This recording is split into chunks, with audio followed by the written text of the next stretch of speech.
učestvuje na velikom natjecanju u 9. Ima dobre konje u Hrvatskoj i gledat ćemo na idućim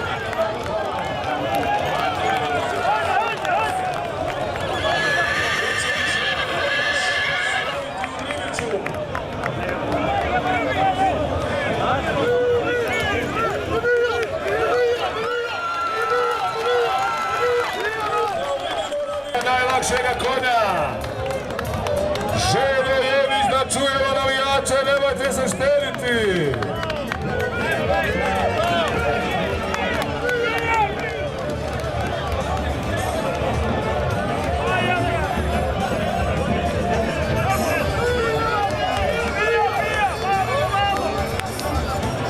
Ajmo, publiko.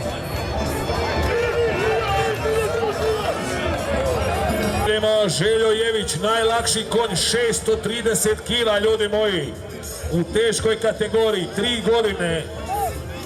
Može li se uspeti na jedno od 3 mjesta?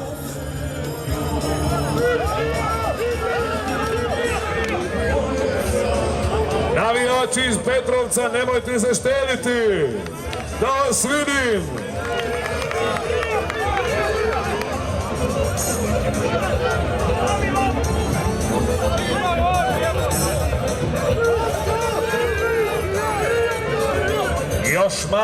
Još malo ima.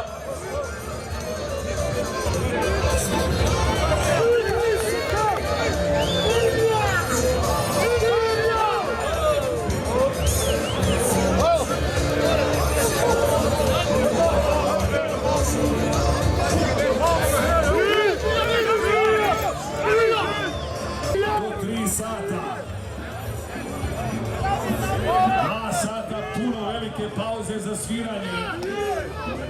Kod Zekanovića vas čeka Džimi i Novica Pekić. Od brzoga Žare i Goci.